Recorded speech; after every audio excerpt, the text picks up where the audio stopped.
बिस्मिल्लाहिर्रहमानिर्रहीम। अस्सलाम वालेकुम। 3 क्लास बेटे उर्दू की बुक खोलें। जी, आज हम पढ़ेंगे सबक नंबर 4 ख्योड़ा की सैर। चलें रीडिंग करते हैं।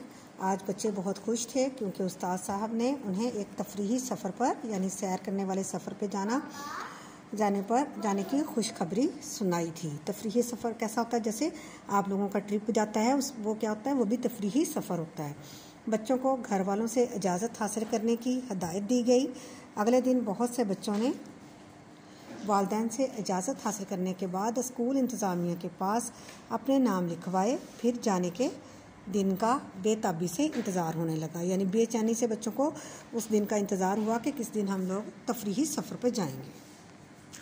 हफ्ते का दिन था। मुकर्रर वक्त यानी 7 बजे तफरीही सफ़र पर जाने वाले सारे बच्चे स्कूल पहुंच के रवानगी से कबल उसातिज़ा यानी चलने से पहले, रवानगी करने से तफरीही मुकाम पर जाने से पहले उसातिज़ा ने बच्चों को हदायत दी। फिर सलीके से सीटों पर बिठाया। सर नदीम ने बच्चों को सवारी पर बैठने की दुआ पढ़ाई। बच्चे, जब आप भी घर से निकलते हो तो सफ़र की दुआ पढ़ते हो ना, तो सर नदीम ने जो उनके उस्ताद साहब थे, जो बच्चों को लेके जाने लगे, बैठने लगे सवारी में, तो उनको दुआ पढ़ाई। स्कूल की वर्दी पहने हुए सब बच्चे बहुत खुश थे। तमाम बच्चों के पास खाने पीने की अशिया भी थी। बस मुनासिब रफ्तार से मंजिल की तरफ रवाना हुई।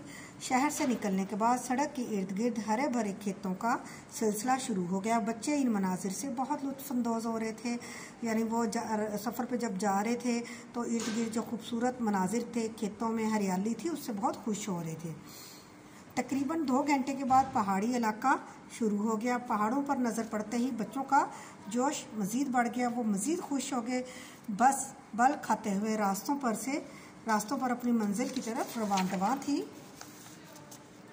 चंद घंटों बाद बस ख्योड़ा में नमक की कान के सामने खड़ी थी। बच्चे बस से नीचे उतरे। वो बिल्कुल ताज़ा दम दिखाई दे रहे थे। सर नदीम कान में दाखिले के लिए टिकटें ले आए। कान की सैर के लिए मिनी ट्रेन यानी छोटी ट्रेन जो थी वो भी मौजूद थी, लेकिन बच्चों ने पैदल सैर करने का फ़ैसला किया। कान में दाखिल होने से कबल सर नदीम ने बच्चों को कान के मुतल्लक मालूमात दी और उन्हें बताया कि बच्चों, ये कान दुनिया में कुदरती नमक का दूसरा बड़ा ज़ख़ीरा है। यानी कुदरती तौर पे ये दुनिया में हमारी कान है दूसरे नंबर पर है। इसकी लंबाई 300 किलोमीटर है और चौड़ाई 8 से 30 किलोमीटर तक है। बेटे, आज के लिए हमारी यही है रीडिंग। तो कल जो है हम अपनी अगली रीडिंग करेंगे। तो इसके साथ आज मिला के अल्फाज करेंगे हम। चले आए देखते हैं कौन कौन से लफ्ज़ हैं। इमला में पहला लफ्ज़ है खुशखबरी, इंतज़ार, लुत्फ़अंदोज़, मालूमात, आराइशी, किस्से, ख़यालात, नेमतों, ईंटों और मंज़र। ओके जी, अल्लाह हाफ़िज़।